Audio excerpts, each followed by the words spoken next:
આજે આપણે B Ed semester 1 Gujarati વિષય છે તો પ્રકરણ નંબર 1 માં 1.3 નો અભ્યાસ કરીશું. ગુજરાત યુનિવર્સિટીની પરીક્ષા છે તો તેમાં માતૃભાષા શિક્ષણનું મહત્વ. આના ઉપર એક પ્રશ્ન આઈએમપી વારંવાર પૂછાતો રહે છે. તમારા 4 પોઈન્ટ પૂરા થઈ જાય પછી આપણે પેપર સોલ્યુશનનો પણ વિડીયો મૂકીશું, જેમાં ગુજરાત યુનિવર્સિટીની પરીક્ષા છે તો તેમાં કેવા પ્રશ્નો આ યુનિટમાંથી પૂછાયા છે તો તે વિશે આપણે અભ્યાસ કરીશું. આ પહેલાં તમને જણાવી દઉં કે આપણે બીએડ સેમેસ્ટર 1 ગુજરાતી આ નામની એક પ્લેલિસ્ટ પણ બનાવી છે, જેમાં તમે 1.1 અને 1.2 આ બંનેનો વિડીયો ના જોયો તો તમે જોઈ શકો છો, જેમાં તમને વધુ માહિતી મળે. સૌપ્રથમ આપણે 1.3 અંદર માતૃભાષાના શિક્ષણનું મહત્વ છે તો તે મહત્વના અભ્યાસના મુદ્દાઓની વાત કરી લઈએ. સૌ પહેલાં આપણે પ્રસ્તાવના વિશે વાત કરીશું. પ્રસ્તાવના પૂર્ણ થાય પછી આપણે શિક્ષણના માધ્યમ તરીકે માતૃભાષાનો ઉપયોગ તો તેના વિશે સમજૂતી મેળવીશું. ત્રીજો મુદ્દો છે આપણો સામાજિકકરણના સાધન તરીકે. ચોથો મુદ્દો છે સામાજિક અને સાંસ્કૃતિક વારસાની ચાવી તરીકે માતૃભાષાનું મહત્વ. પાંચમો મુદ્દો છે પ્રત્યયના વાહન તરીકે માતૃભાષાનું મહત્વ. છઠ્ઠો મુદ્દો છે આપણો અન્ય વિષયોનો પાયો. સાતમો મુદ્દો છે આપણો માનસિક વિકાસ તથા વ્યક્તિત્વ ઘડતરનું માધ્યમ તરીકે માતૃભાષાનું મહત્વ. તો આટલા મુદ્દાઓ વિશે આપણે ચર્ચા કરીશું. પ્રસ્તાવના: બાળકની બૌદ્ધિક, સામાજિક, સાંસ્કૃતિક, માનસિક અને વ્યક્તિત્વ ઘડતર એટલે કે પર્સનાલિટી ડેવલપમેન્ટની પ્રક્રિયામાં માતૃભાષાનું યોગદાન અનેરું છે. બાળકના જીવનને અર્થપૂર્ણ બનાવવા માટે માતૃભાષાનું શિક્ષણ અને માતૃભાષા દ્વારા શિક્ષણ અનિવાર્ય બની ગયું છે. આપણે બાળક છે તો એનું જીવન અર્થપૂર્ણ બનાવવું હોય એટલે કે મિનિંગફુલ બનાવવું હોય તો માતૃભાષામાં તેને શિક્ષણ આપવું જોઈએ અને એ ફરજિયાત કરવું જોઈએ. અહીં વાત શું કરવામાં આવી છે કે શાળામાં અપાતા વિવિધ વિષયોના શિક્ષણમાં માતૃભાષાના વિષયનું સ્થાન આગવું અને વિશિષ્ટ છે. શાળામાં વિવિધ વિષયો હોય એના અંદર આપણે શિક્ષણ આપીએ તો તેમાં માતૃભાષા એટલે કે આપણી ગુજરાતી ભાષા છે તો તેનું સ્થાન આગવું અને વિશિષ્ટ છે. અત્યારે હાલના સમયની વાત કરીએ તો ગણિત, વિજ્ઞાન અને અંગ્રેજી ઉપરાંત તાંત્રિક એટલે શું કે જે વિષયોમાં થિયરી હોય અને કોઈ સિદ્ધાંતો ઉપર ચાલે, જેમ કે તમારું અર્થશાસ્ત્ર અને રાજનીતિક વિજ્ઞાન એટલે કે પોલિટિક્સ. તો આવા તાંત્રિક અને વ્યવસાયિક વિષયો એનું મહત્ત્વ પ્રતિદિન વધતું જાય છે. ત્યારે શિક્ષણમાં માતૃભાષાનું સ્થાન અને મહત્ત્વ સમજી લેવું અતિ આવશ્યક છે. અત્યારે આ બાકીના વિષયો છે તો તેમાં પણ આપણી માતૃભાષા એટલે કે ગુજરાતી ભાષામાં કન્ટેન્ટ અવેલેબલ છે. હવે આપણે વાત કરીશું મુદ્દો નંબર 2, માતૃભાષા શિક્ષણના માધ્યમ તરીકે. શિક્ષણનું સર્વમાન્ય ધ્યેય શું છે? બાળકનો સર્વાંગીણ વિકાસ થાય તે છે. ઓવરઓલ ડેવલપમેન્ટ થાય બાળકનું તો તે શિક્ષણનું સર્વમાન્ય ધ્યેય છે, જે માતૃભાષાના માધ્યમ વિના સિદ્ધ થઈ શકે નહીં. માતૃભાષા તો આપણે જોઈશે જ, જો માતૃભાષા નહીં હોય તો આપણે બાળકનો સર્વાંગી વિકાસ નહીં કરી શકીએ. કાકા સાહેબ કાલેલકર છે તો તેમની એક વસ્તુ નોંધેલી છે, માતૃભાષા એ શિક્ષણ ક્ષેત્રમાં ચારની છે. ચારની એટલે શું કે ચાયનો આપણે ઘઉં કે બાજી તો તેમાંથી કાંકરા દૂર કરવા હોય તો ચારણીમાંથી આપણે ખંખેરીએ, એવી રીતે માતૃભાષા પણ શિક્ષણ ક્ષેત્રમાં ચારની છે. જે માહિતી ભાષા દ્વારા ન આપી શકાય તે બીજા રૂપમાં સમાજને હજમ ન કરી શકે. એટલે કે જે માહિતી મારે તમને આપવી છે હું મારી ભાષામાં આપી ન શકું તો તમે કોઈ પણ રીતે તેને હજમ કરી શકશો નહીં. તમને સમજણ જ નહીં પડે કે હું બોલવા શું માગું છું. માતૃભાષા વિના શિક્ષણ અધૂરું છે અને બાળકના વિકાસની ધરોહર હોવાથી રાષ્ટ્રીય કેળવણીનું એક પ્રમુખ અંગ બની ગયું છે. અત્યારે હાલમાં રાષ્ટ્રીય કેળવણી છે તો તેનું પ્રમુખ અંગ શું છે? આપણી માતૃભાષા. શિક્ષણની પ્રક્રિયા ત્રિધ્રુવી છે. શિક્ષણની પ્રક્રિયા કેવી છે? ત્રિધ્રુવી છે. ત્રિધ્રુવી એટલે શું? જેમાં શિક્ષણ છે, પ્રત્યાયન એટલે કે માહિતી સંચાર અને નિપજની પરંપરા સચવાય છે. તો આ બધી વાત કરીએ આપણે શિક્ષણના માધ્યમ તરીકે માતૃભાષાનું મહત્વ. એકવાર ફરી આપણે રિવિઝન કરી લઈએ કે શિક્ષણનું સર્વમાન્ય ધ્યેય શું છે? સર્વાંગીણ વિકાસ, ઓવરઓલ ડેવલપમેન્ટ. માતૃભાષાના માધ્યમ વિના તે શક્ય ન બને. કાકા સાહેબે શું નોંધ્યું છે? માતૃભાષા એ શિક્ષણ ક્ષેત્રમાં ચારની છે. એ સિવાય અન્ય મુદ્દો શું હતો? જે માહિતી ભાષા દ્વારા આપી ન શકાય, સમાજ તેને કોઈ પણ બીજા સ્વરૂપે હજમ ન કરી શકે. માતૃભાષા વિના શિક્ષણ અધૂરું છે. બાળકની વિકાસની ધરોહર હોવાથી રાષ્ટ્રીય કેળવણીનું એક પ્રમુખ અંગ માતૃભાષા છે. શિક્ષણની પ્રક્રિયા ત્રિધ્રુવી છે, જેમાં શિક્ષણ, પ્રત્યાયન અને નિપજનો સમાવેશ થાય. પી. ગુરેના મતે મોટા ભાગની શાળાકીય વિષયો માટે શિક્ષણના માધ્યમ તરીકે માતૃભાષાની ભૂમિકા ખૂબ જ અગત્યની છે, કારણ કે જ્ઞાનની સમજૂતી અને રચના માટે તે એક ચોક્કસ સાધન બની શકે છે. અહીં પી. ગુરુએ શું કીધું હતું કે જે શાળાકીય વિષયો હોય તમારા કોઈ પણ, જેમ કે ગણિત છે, સામાજિક વિજ્ઞાન છે, વિજ્ઞાન ટેકનોલોજી છે, આવા વિષયો છે તો શાળાકીય વિષયો માટે શિક્ષણના માધ્યમ તરીકે આપણે માતૃભાષાની ભૂમિકાને સમજવી પડે, તે ખૂબ જ અગત્યની છે. તમારી માતૃભાષામાં તમે વિષયોને સાહિત્ય સમજી શકો છો. અને જ્ઞાનની સમજૂતી તમને સારી રીતે મળે, રચના માટે એક ચોક્કસ સાધન બની જાય છે. પૂર્વ પ્રાથમિકથી શરૂ કરીને ઉચ્ચ શિક્ષણ સુધી બધા વિષયોનું શિક્ષણ માતૃભાષા દ્વારા આપવામાં આવે છે. પૂર્વ પ્રાથમિક એટલે તમારું કિન્ડરગાર્ટન ચાલુ થાય અને ઉચ્ચ માધ્યમિક એટલે કે તમારું 11મું 12મું ધોરણ. કિન્ડરગાર્ટનથી શરૂ કરી 11મા અને 12મા ધોરણ સુધી જે શિક્ષણ છે આપણે માતૃભાષામાં આપવું જોઈએ. આપણા પાઠ્યપુસ્તકો છે અને પરીક્ષા છે તો તેની વ્યવસ્થા પણ માતૃભાષામાં હોય છે. તમને ખબર છે કે પાઠ્યપુસ્તકો પણ આપણે ગુજરાતી ભાષામાં ઉપલબ્ધ હોય અને આપણી પરીક્ષા પણ માતૃભાષા એટલે કે ગુજરાતીમાં લેવાય છે. આનાથી વિદ્યાર્થી છે તો પોતાના અનુભવો, કૌશલ્યો, વિચારો અને પ્રત્યુત્તરો સારી રીતે અભિવ્યક્ત કરી શકે છે. માતૃભાષાનો સૌથી મહત્વનો ફાયદો એ તમને જણાવી દઉં કે વિદ્યાર્થીઓએ પોતાના જે અનુભવો હોય, પોતાના એક્સપિરિયન્સ હોય, પોતાના જે કૌશલ્યો હોય એટલે સ્કિલ્સ હોય, જે તેના વિચારો હોય અને પ્રત્યુત્તર એટલે કે માહિતી સંચાર હોય, તેને અભિવ્યક્ત કરવું હોય તો પોતાની માતૃભાષામાં કરી છે અને વધુ સારી રીતે તેની ઇફેક્ટ આવે છે. હવે આપણે વાત કરીશું માતૃભાષા સામાજિકીકરણના સાધન તરીકે. સામાજિકીકરણ એટલે શું કે વ્યક્તિ સમાજમાં ભેળવાઈ જાય અને સમાજનો ભાગ છે. તો એ જ વાત કરવામાં આવી છે કે મનુષ્ય એક સામાજિક પ્રાણી છે. આપણે એક સામાજિક પ્રાણી છીએ. ભાષા તેની સામાજિક જરૂરિયાત છે. અત્યારે હાલ પણ આપણી જરૂરિયાત શું છે? ભાષા દ્વારા સામાજિક વ્યવહાર સરળ બને છે. વ્યક્તિ પોતાની પ્રેરક ભાષા અને ભાષાની મધુરતા દ્વારા સમાજમાં મીઠા સંબંધો બાંધી શકે છે. આપણને ખબર જ છે કે એક રીતે જે મીઠું બોલે એ વખણાય, જે મીઠું ન બોલી શકે તો એ ન વખણાય. અને આપણા સંબંધો છે તો આપણા સંબંધો ટકાવી રાખવામાં પણ સફળતા મળે છે. શેના દ્વારા? માતૃભાષા દ્વારા. ભાષાકીય કુશળતાથી વિચારોની આપ-લે અને સામાજિક સંબંધ સરળ અને પ્રિયકર બને છે. મારા અંદર ભાષાની કુશળતા હશે તો હું વિચારોની આપ-લે સરળ કરી શકીશ અને સામાજિક સંબંધો પણ સરળતાથી બાંધી શકીશ. ભાષાની મીઠાશ, યોગ્ય શબ્દોની વાપરવાની કુશળતા, પ્રસન્ન ભાવ પ્રદર્શન, આત્મીય પ્રેક્ષણ ભાષા દ્વારા આપણે અન્ય વ્યક્તિઓને પ્રભાવિત કરી શકીએ છીએ. બરાબર, અહીં વાત શું કરવામાં આવી તો તે વિશે સમજાવી દઉં કે જે ભાષાની મીઠાશ હોય, યોગ્ય શબ્દો વાપરવાની કુશળતા હોય, પ્રસન્ન ભાવ હોય અને આત્મીય પ્રેરક ભાષા એટલે કે જે ભાષા આપણા અંદરથી નીકળે, જે ભાષા આપણી આત્માથી નીકળે તો તે અન્ય વ્યક્તિઓને પ્રભાવિત કરી શકે છે. સામાજિક સંબંધો સ્થાપવામાં અને તેની મીઠાશ જાળવવામાં માતૃભાષા ખરેખર સામાજિકીકરણ માટે ઉપયોગી ઉપકરણ છે. હવે આપણે એકવાર રિવિઝન કરી લઈએ અને ફરીથી જોઈ લઈએ કે મનુષ્ય સામાજિક પ્રાણી છે અને ભાષા તેની સામાજિક જરૂરિયાત છે. ભાષાથી સામાજિક વ્યવહાર સરળ બને છે. વ્યક્તિ પોતાની પ્રેરક ભાષા હોય તો અને મધુરતા હોય તો સમાજમાં મીઠા સંબંધો બાંધે છે અને તેને ટકાવી રાખવા સફળ થાય છે. ભાષાકીય કુશળતા હોય તો વિચારની આપ-લે અને સામાજિક સંબંધ સરળ અને પ્રિયકર બને છે. ભાષાની મીઠાશ દ્વારા, યોગ્ય શબ્દો વાપરવાની કુશળતા દ્વારા અને પ્રસન્ન ભાવ પ્રદર્શન કરીએ અને જે અવાજ આપણી આત્માથી નીકળે તે ભાષા અન્ય વ્યક્તિઓને પ્રભાવિત કરી શકે છે. માતૃભાષા છે તો એ મીઠા સંબંધોને જાળવી રાખે છે અને માતૃભાષા ખરેખર સામાજિકીકરણની પ્રક્રિયા માટે ઉપયોગી સાધન છે. ત્યારબાદનો મુદ્દો આપ્યો છે સામાજિક અને સાંસ્કૃતિક વારસાની ચાવી. માતૃભાષા એ સામાજિક અને સાંસ્કૃતિક વારસાની ચાવી છે. ભાષા એ માનવ સમાજની સાંસ્કૃતિક ઘટના છે. પોતાના પૂર્વજો તરફથી મળેલા વારસાને સાચવવાની ચાવી છે. જે આપણી ભાષા છે તો તે આપણને આપણા પૂર્વજો તરફથી મળેલી છે અને માનવ સમાજની સાંસ્કૃતિક ઘટના એ ભાષા છે. માતૃભાષા વિના કોઈપણ પ્રજાનું સાંસ્કૃતિક ઉત્થાન શક્ય નથી. માતૃભાષામાં પ્રજાની વ્યથાઓ, વેદનાઓ, વિટંબનાઓ અને આનંદભૂતિઓનો સંચય થયેલો હોય છે.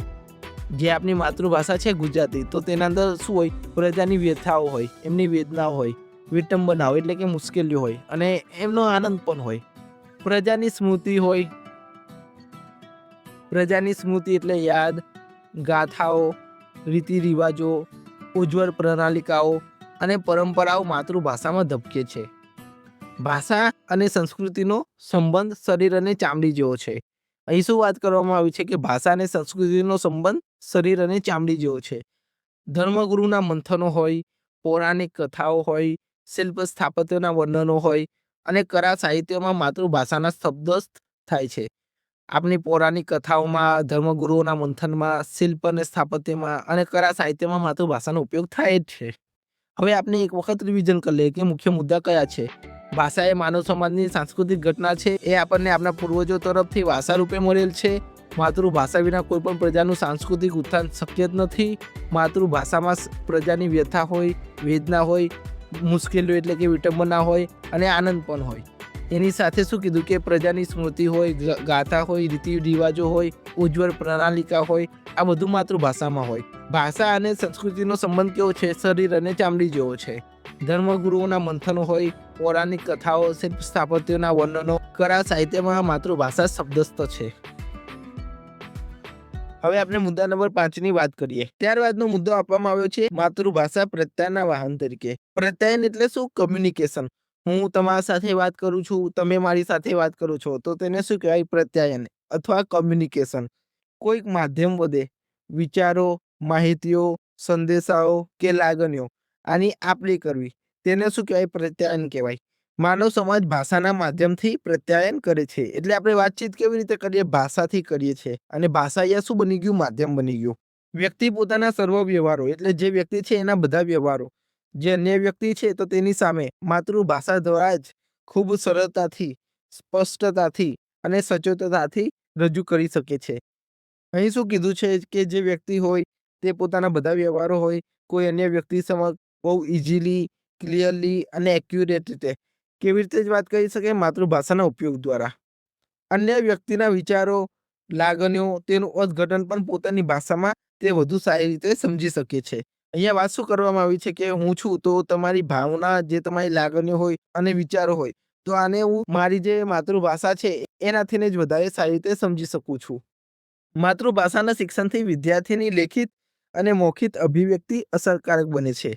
અહીં વાત શું કરવામાં આવી છે કે આપણે માતૃભાષાનો ઉપયોગ કરીએ તો જે આપણી લેખિત એટલે કે રાઇટિંગ છે અને મૌખિક એટલે કે જે સ્પીકિંગ છે તે પ્રેઝન્ટેશન વધુ અસરકારક બને, જે તેને ભવિષ્યમાં એક કુશળ વક્તા બનાવે, નેતા બનાવે કે સફળ સંચાલક બનાવવામાં મદદરૂપ થાય છે. માનવ સમાજમાં સંસ્કારી હોવાની છાપ પ્રત્યાયન દ્વારા જ ઊભી થાય છે. એટલે તમે સંસ્કારી છો કે નથી તો તેની જાણ પણ આપણને માતૃભાષાનો ઉપયોગ વડે રહે છે. હવે આપણે એક વખત રિવિઝન કરી લઈએ. સૌપ્રથમ કઈ વાત કરવામાં આવી છે? પ્રત્યાયન. પ્રત્યાયન એટલે શું? કે કોઈક માધ્યમ વાદા. એ માધ્યમ શું છે? ભાષા છે. તો કોઈ વિચાર, માહિતી, સંદેશા કે લાગણી હોય તો તેની શું કરવી? આપ-લે કરવી, તેને શું કહેવાય? પ્રત્યાયન કહેવાય. માનવ સમાજ ભાષાના માધ્યમથી પ્રત્યાયન કરે છે. આ વસ્તુ યાદ રાખજો કે આપણે કમ્યુનિકેશન કેવી રીતે કરીએ? ભાષાના માધ્યમથી. વ્યક્તિ પોતાના સર્વ વ્યવહારો અને વ્યક્તિ સમક્ષ મૂકવા માટે માતૃભાષાનો ખૂબ સરળતાથી, સ્પષ્ટતાથી અને સચોટતાથી ઉપયોગ કરી શકે છે. અન્ય વ્યક્તિના અંદર વિચારો, લાગણીઓ કે અર્થઘટન પણ વધારે સારી રીતે પોતાની ભાષામાં કરી શકે છે. એ સિવાય અન્ય મુદ્દો શું કીધો? માતૃભાષાના શિક્ષણથી વિદ્યાર્થીના અંદર લેખિત અને મૌખિક અભિવ્યક્તિ અસરકારક બને છે. લેખિત અને મૌખિક જે પ્રેઝન્ટેશન હોય એ વધુ સારી બને છે. ભવિષ્યમાં એક કુશળ વક્તા બનવા, અસરકારક નેતા બનવા કે સફળ સંચાલક બનવા માટે મદદરૂપ થાય છે. માનવ સમાજમાં સંસ્કારી હોવાની છાપ પણ પ્રત્યાયન દ્વારા જ ઊભી થાય છે. તો આટલા મુદ્દા ક્વિક રિવિઝનમાં આપણે આવરી લીધા. છઠ્ઠો મુદ્દો છે માતૃભાષા અન્ય વિષયોનો પાયો. જે આપણી માતૃભાષા છે તો જે અન્ય વિષયો છે તો તેનો એક પાયો છે. આ એક કેવળ વિષય નથી, પણ તે દરેક વિષયનો શિક્ષણનો પાયો છે. જેનો માતૃભાષા પાયો નબળો હોય તેને અન્ય વિષયોમાં અર્થઘટનમાં અને સંદર્ભ સાહિત્યનો ઉપયોગ કરવામાં મુશ્કેલી પડે છે. જેની માતૃભાષા નબળી હોય, જેનો પાયો નબળો હોય તો તેને અન્ય વિષયોના અર્થઘટન એટલે કે સમજવામાં પણ મુશ્કેલી પડે છે. અને આ મુશ્કેલીઓના લીધે શું થાય? જુદા જુદા વિષયોના પાયાનો ખ્યાલ કે સંકલ્પનાઓ હોય, જે ખ્યાલ હોય કે થિયોરી હોય તો એ ભાષાના સ્તરે વિદ્યાર્થીઓને ન સમજાય અને તેને આવડતી પણ નથી. એટલે અન્ય વિષયનો પાયો પણ આપણી માતૃભાષા છે. સમજી લો કે હું ગુજરાતી બરાબર બોલી ના શકું, સમજી ના શકું, તો શું થાય? મારા અન્ય વિષયો પણ કાચા પડે. આઈએ રિચર્ડના મતે મનુષ્ય દ્વારા થતા અધ્યયનમાં વિભિન્ન વિષયો માટે કરવી પડતી ઉચ્ચ સ્તરની વિચારસરણીમાં ભાષા અનિવાર્યપણે જરૂરી છે. એટલે કે આપણે ઉચ્ચ અભ્યાસ કરીએ તો ઉચ્ચ અભ્યાસમાં તો ભાષા તો અનિવાર્ય હોય જ છે. ભાષા કૌશલ્યોનો વિષય છે. જે આપણી લેંગ્વેજ છે તો એ સ્કિલ છે, જેમાં મુખ્ય 4 કૌશલ્યો હોય છે. અહીંયા શું વાત કરવામાં આવી કે ભાષામાં મુખ્યત્વે 4 કૌશલ્યો હોય છે. પહેલો છે કથન, બીજો છે શ્રવણ, ત્રીજો છે વાચન, ચોથો છે લેખન. એટલે કે આને શું કહેવાય? LSRW, listening, speaking, reading, writing. આ 4 કૌશલ્યો ઉપર પ્રભુત્વ મેળવનાર વિદ્યાર્થી પરીક્ષામાં અને અન્ય વિષયોમાં પણ સારો દેખાવ કરી શકે છે.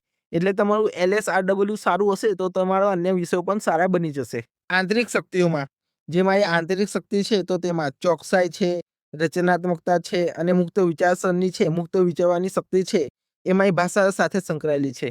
ભાષાના ઉપયોગ વડે શું થાય, હું સારી રીતે વિચારી શકું છું, હું મારી ક્રિએટિવિટી બતાવી શકું છું અને એ વસ્તુમાં હું એક્યુરેટ એટલે કે ચોકસાઈ રાખી શકું છું. હવે આપણે એક વખત ક્વિક રિવિઝન કરી લઈએ. તો સૌપ્રથમ અહીંયા શું કહેવામાં આવ્યું હતું કે માતૃભાષા અન્ય વિષયોનો પાયો. આ એક વિષય નથી, પરંતુ દરેક વિષયનો શિક્ષણનો પાયો છે.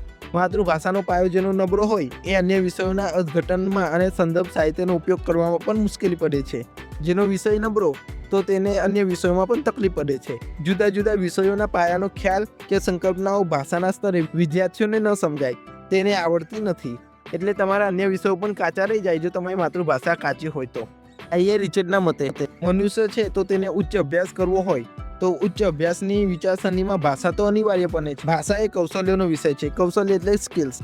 મુખ્યત્વે 4 સ્કિલ્સ હોય: કથન, શ્રવણ, વાંચન અને લેખન. LSRW: લિસનિંગ, સ્પીકિંગ, રીડિંગ અને રાઇટિંગ.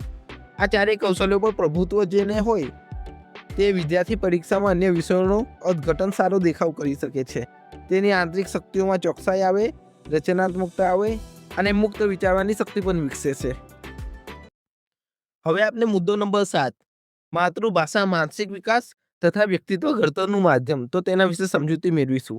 અહીં વ્યક્તિત્વ ઘડતર એટલે શું? તમારી પર્સનાલિટી ડેવલપમેન્ટ. બાળકની કોઈ વસ્તુ, કોઈ પદાર્થ, કોઈ ઘટનાને સમજવાની અને વિચારવાની પ્રક્રિયાને શું કહેવાય? માનસિક પ્રવૃત્તિ. અહીં માનસિક પ્રવૃત્તિની વાત કરવામાં આવી છે કે માનસિક પ્રવૃત્તિ એટલે શું. કોઈ નવજાત બાળક હોય તો કોઈ વસ્તુને સમજે, કોઈ પદાર્થને સમજે, કોઈ ઘટનાને સમજે અને આ સમજણ પછી તે વિચારવાની પ્રક્રિયામાં જોડાય, તો તેને શું કહેવાય? માનસિક પ્રવૃત્તિ કહેવાય. અને આ માનસિક પ્રવૃત્તિ માત્ર માતૃભાષા દ્વારા શક્ય બને છે. કોઈ પણ વસ્તુને સમજવી એટલે શું કે તેનો પ્રકૃતિનો અને કઈ રીતે કાર્ય કરે છે તો તેનો પરિચય મેળવવો. હું કોઈ પણ વસ્તુને સમજું છું તો તેને કેવી રીતે કહી શકું? કારણ કે મને ખબર હોય, હું એ વસ્તુથી પરિચિત હોઈશ કે કેવી રીતે કાર્ય કરે છે. અહીં તબક્કા આપવામાં આવ્યા છે કે સૌ પહેલા ઘટના છે તો એના પરિણામ સમજવા, જે ઘટના બનવાની છે તો તેના પરિણામ, અંતે શું મળશે તે વિશે માહિતી પ્રાપ્ત કરવી. પછી લક્ષણોને ગ્રહણ કરવા. લક્ષણો એટલે કે તેનાથી કઈ કઈ કેરેક્ટરિસ્ટિક્સ થશે તો તે વિશે સમજૂતી મેળવી. પછી એના ઉપરથી તારણો કાઢવા. તારણો કાઢવા એટલે શું કે હું જો આ કરીશ તો આ થશે, તો તેને શું કહેવાય? તારણો કહેવાય. અને છેલ્લે નિર્ણય લેવો કે નિર્ણયની પ્રક્રિયામાં જોડાવવું અને આ સળંગ ભાષાબદ્ધ કરીને એક ચિત્ર બનાવવું, અને આ પ્રક્રિયા જરૂરી પણ છે. અહીં ખૂબ જ સારી વાત કરવામાં આવી છે કે વિચારની પ્રક્રિયા છે જેટલી શક્તિશાળી હોય એટલે તમે જેટલું શક્તિશાળી વિચારી શકો તેટલી શક્તિશાળી તમારી સમજણ શક્તિ બનશે. ભાષાની મદદથી અમૂર્ત વિચારણા શક્ય બને છે. અમૂર્ત વિચારણા એટલે કે જે હકીકતમાં હોય ના તેવી વિચારણા પણ આપણે કરી શકીએ. જેમ કે આપણે પૃથ્વી ઉપર જ બેસીને અને પૃથ્વી ગોળ છે, સૂર્યથી કેટલી અંતરે દૂર છે, તો તે અમૂર્ત ખ્યાલોને પણ વિચારણા દ્વારા શક્ય બનાવી શક્યા છીએ. સૌપ્રથમ આપણને જે માહિતી મળશે તેને આપણે ગ્રહણ કરીશું એટલે પોતાના અંદર ઉતારીશું. પછી તેનું પૃથ્થકરણ કરીશું. પછી સંયોજન એટલે કે ભેગી કરીશું માહિતીને. એ ઉપરથી અનુમાન નીકાળીશું. આપણા જે અનુમાન હશે તો એ જનરલાઇઝ થશે એટલે સામાન્યકરણ થશે. પછી આપણે કોઈ તારણ કાઢીશું અને અંતે નિર્ણય પ્રક્રિયામાં જોડાઈશું. આ માનસિક શક્તિઓની મદદથી જ વધુ ઝડપી અને ચોકસાઈથી ચાલે છે. ભાષા પર જેટલું પ્રભુત્વ તેટલું માનસિક વિકાસ ઝડપી થાય છે. તમારી ભાષા છે તો તમે જેટલું પ્રભુત્વ ધરાવો તો તેટલો તમારો માનસિક વિકાસ ઝડપી થશે. વધુમાં માણસના વ્યક્તિત્વ ઘડતર માટે પણ માતૃભાષા જરૂરી છે. આપના પર્સનાલિટી ડેવલપમેન્ટ માટે પણ માતૃભાષાનો અભ્યાસ જરૂરી છે. ભાષાકીય વિકાસ માણસના વ્યક્તિત્વનો એક અનિવાર્ય અંશ બની જાય છે. જે ભાષા છે તો તેનો વિકાસ એ માણસના વ્યક્તિત્વનો અનિવાર્ય અંશ બની જાય છે અને અનેક ગુણ લક્ષણો ભાષા સાથે જોડાયેલા છે. આમ માતૃભાષા માનવના માનસિક વિકાસ તેમજ વ્યક્તિત્વ વિકાસ માટે મહત્વપૂર્ણ સ્થાન ધરાવે છે. હવે આપણે એક વખત ક્વિક રિવિઝન કરી લઈએ. જે આપણો મુદ્દો છે માનસિક વિકાસ અને વ્યક્તિત્વ ઘડતર, તો તેમાં સૌ પ્રથમ માનસિક પ્રવૃત્તિ વિશે વાત કરવામાં આવી છે કે માનસિક પ્રવૃત્તિ એટલે શું કે કોઈ નવજાત બાળક વસ્તુ, પદાર્થ, ઘટનાને સમજે અને વિચારે તો તે પ્રક્રિયાને માનસિક પ્રવૃત્તિ કહેવાય. અને આ ભાષા દ્વારા શક્ય બને છે. અને કોઈ પણ વસ્તુને સમજવી એટલે શું કે તેની પ્રકૃતિ છે તો કઈ રીતે કાર્ય કરે છે તેનો પરિચય મેળવવો, અને ઘટનાના પરિણામો સમજવા, લક્ષણો ગ્રહણ કરવા અને તારણો કાઢવા, તારણો ઉપરથી આપણે નિર્ણયો કાઢવા, અને આ પ્રક્રિયા સળંગ ભાષા દ્વારા શક્ય બને છે. અહીં છેલ્લે કહેવામાં આવ્યું હતું કે વિચાર પ્રક્રિયા જેટલી શક્તિશાળી હોય, તમે જેટલું શક્તિશાળી વિચારી શકો છો તેટલી શક્તિશાળી તમારી સમજણ શક્તિ બને છે. આગળનો મુદ્દો હતો કે ભાષાકીય મદદથી આપણે અમૂર્ત વિચારણા પણ શક્ય બનાવી શકીએ છીએ. જે ખ્યાલ અમૂર્ત છે તો તે પણ શક્ય બને છે. જેમાં ગ્રહણ એટલે કે અંદર ઉતારવું, પછી પૃથ્થકરણ કરવું, પછી સંયોજન એટલે ભેગું કરવું, પછી તેના ઉપરથી અનુમાની કરવું, પછી જનરલાઇઝ એટલે કે સામાન્યકરણ કરવું, એના ઉપરથી તારણો કાઢવા અંતે નિર્ણય પ્રક્રિયામાં જોડાવવું. ભાષા પર જેટલું પ્રભુત્વ તેટલું માનસિક વિકાસ ઝડપી બને છે અને માણસનું જે પર્સનાલિટી ડેવલપમેન્ટ છે તો તેના માટે પણ માતૃભાષા જરૂરી છે. ભાષાકીય વિકાસ માણસના વ્યક્તિત્વનો એક અનિવાર્ય અંશ બની જાય છે. અનેક ગુણો અને લક્ષણો ભાષા સાથે જોડાયેલા છે અને આ માતૃભાષા માનવના માનસિક વિકાસ અને વ્યક્તિત્વ વિકાસ માટે મહત્વપૂર્ણ સ્થાન ધરાવે છે. હવે આપણે સ્વાધ્યાય વિશે સમજૂતી મેળવીએ. સ્વાધ્યાયમાં એક જ પ્રશ્ન આપવામાં આવ્યો છે, શિક્ષણમાં માતૃભાષાનું સ્થાન દર્શાવી તેના મહત્વ વિશે સવિસ્તર ચર્ચા કરો. તો સૌપ્રથમ આપણે પ્રસ્તાવના લખીશું, ત્યારબાદ માતૃભાષાના 6 મુદ્દાઓ લખી દઈશું કે માતૃભાષા શિક્ષણના માધ્યમ તરીકે, સામાજિકીકરણના સાધન તરીકે, સામાજિક અને સાંસ્કૃતિક વારસાની ચાવી, પ્રત્યાયનના વાહન તરીકે, અન્ય વિષયોનો પાયો અને માનસિક અને વ્યક્તિત્વ ઘડતરનું વિકાસનું માધ્યમ. મિત્રો, તમારા મુદ્દો આજે પૂર્ણ થયો છે. હવે આપણે 1.4 વિશે અભ્યાસ કરીશું. તમારું 1.4 પૂરું થઈ જાય પછી ગુજરાત યુનિવર્સિટીની પરીક્ષામાં પૂછાયેલા જેટલા પ્રશ્નો છે તો તેની સમજૂતી મેળવીશું. 7 માર્ક્સના મોટા પ્રશ્નો અને 2 માર્ક્સના જે ટૂંકા પ્રશ્નો છે તો તેની સમજૂતી મેળવીશું. Thank you for watching. તમે વિડીયો ગમ્યો હોય તો લાઇક કરજો, કોમેન્ટ કરજો, તમારા મિત્રો સાથે શેર કરજો અને આપણી ચેનલ સાથે જોડાવા સબસ્ક્રાઇબ કરી લેજો. અને કોઈ પણ ક્વેરી હોય તો તમે આ નંબર પર ઇન્ક્વાયરી કરી શકો છો. આ સાથે તમારે બીજા કયા વિષય કે ચેપ્ટર્સનો અભ્યાસ કરવો છે તો તેની માહિતી પણ તમે કોમેન્ટમાં મેસેજ કરી જણાવી શકો છો. અંતે જય હિન્દ, જય ભારત.